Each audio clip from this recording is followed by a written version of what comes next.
नमस्कार मंडळी, स्वागत आहे तुमचं माझ्या यूट्यूब चॅनलवर। तर मंडळी, आज 12 मे म्हणजेच बौद्ध पौर्णिमा आहे। सुरुवात काल 6:55 सायंकाळी झाली व समाप्ती आज रात्री 7:22 होईल। तर मंडळी, बौद्ध पौर्णिमेसाठी काही उपाय घेऊन आले आहे। चला तर मग पाहूयात ते उपाय। जर तुमच्या कुंडलीत चंद्राची स्थिती अशुभ किंवा कुंकवत असेल तर बौद्ध पौर्णिमेला एका सोप्या उपायाने ते दूर करता येते।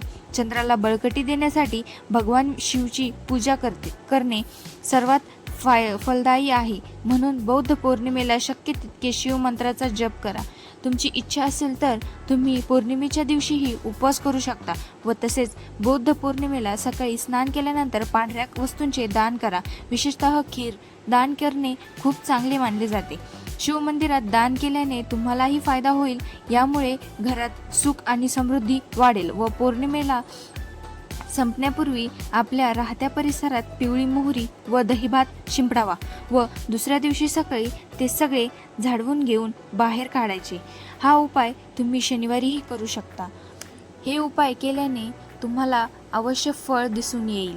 असेच उपाय काही बघण्यासाठी व्हिडिओला लाईक करा, शेअर करा आणि चॅनलला सबस्क्राईब करा आणि समोर असलेल्या बेल आयकॉनला क्लिक करायला विसरू नका। माझे येणारे व्हिडिओचे नोटिफिकेशन तुम्हाला येत राहील। धन्यवाद।